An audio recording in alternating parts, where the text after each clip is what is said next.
just for our listeners that have heard the argument that Elohim is a plural word and it is a plural word for God meant to disclose a Trinity, I'm going to go through very quickly a few passages of Scripture where the word Elohim is used. And I want you to tell me if this is the Trinity, like that, if that's your understanding of language, that Elohim means God's revelation of the Trinity in the Old Testament. Genesis 1:26, Elohim is used for God. Fair enough.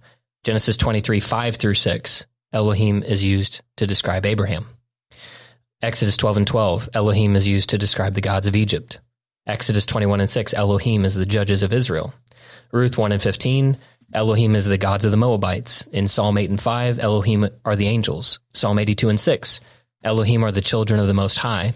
And Psalm 136:2, God is called the Elohim of Elohims. I say all of that just to stress, either you have to believe that the Trinity includes, in some tangential way, Abraham, the gods of Egypt, the judges of Israel, the gods of the Moabites, angels, us, and some other, I guess God is the Trinity of Trinities. He is the Elohim of Elohims.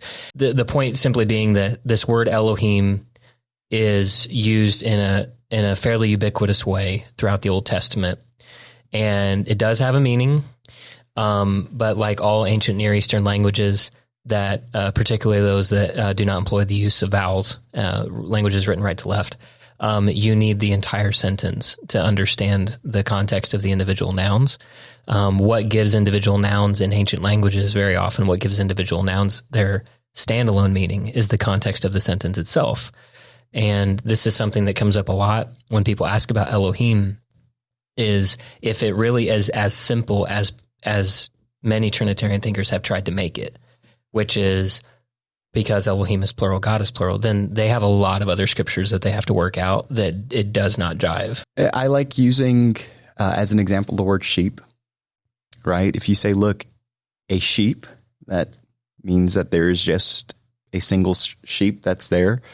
If I say, look at all of the sheep, that means that there is more than one, likely more than two, because I say all of the.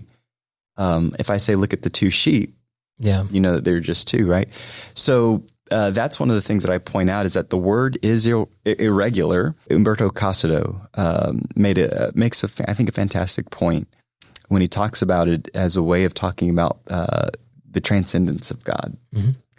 Whereas you have the divine name, the Tetragrammaton, that is used almost specifically to discuss covenant relationship.